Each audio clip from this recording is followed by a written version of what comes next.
Okay, so I've figured out what happened, I think, for the most part. But in the last video, I was talking about the oil pressure sensor. I was talking about the oil pressure sensor being the cause, potentially, of both the oil leak and the oil light. I'll pop this hood cover off. But I went ahead and replaced the sensor. I couldn't reach it from underneath. Well, I could reach it. But the thing is, that thread is very small thread and gets stripped very easily. The oil pressure sensor is that green one right there, in there. It's kind of dim, it's not focusing.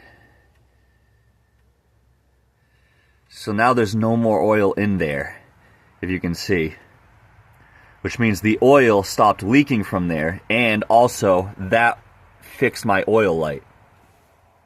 But I also have a check engine, which came off simultaneously, went off simultaneously with the oil light.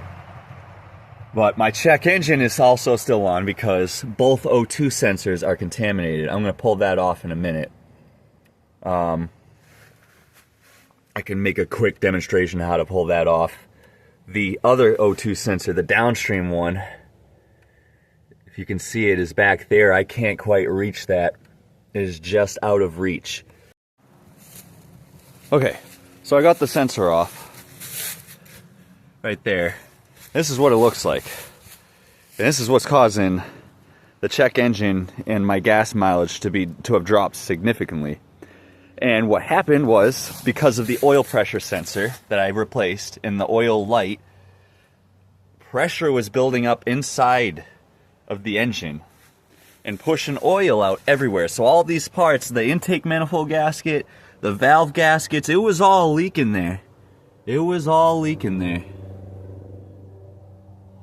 And it was pushing oil out everywhere. And the connector for the sensor, it's like right here, that's the connector. And if you look at the connector, it's all coated in oil. So it's getting the incorrect reading.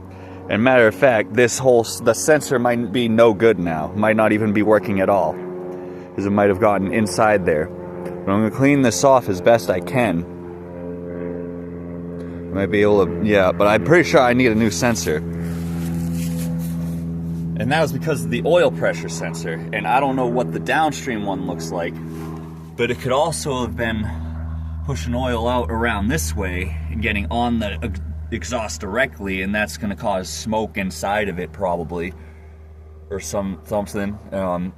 I think either way, the sensor is no good. But now, I have another leak. I still haven't even fixed the leak entirely, because when I was working on it, trying to get underneath to the oil pressure sensor, let me turn on the flashlight here.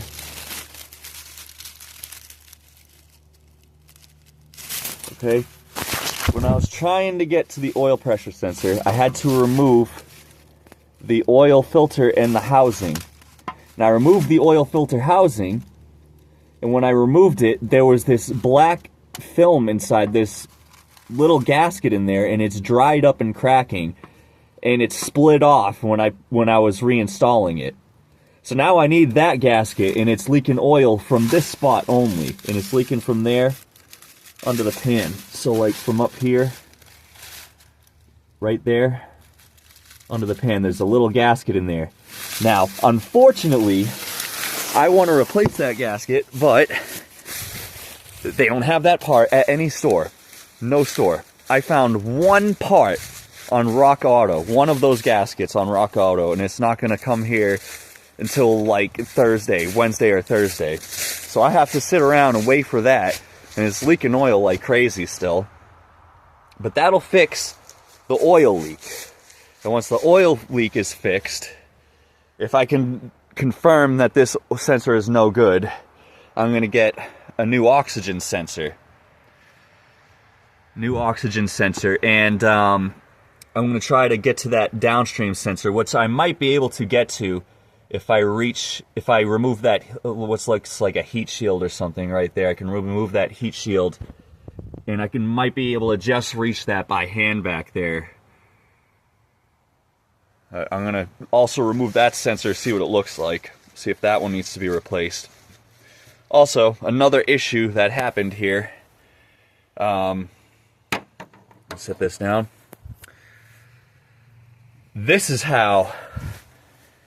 another thing that happened, because it was asking for more fuel.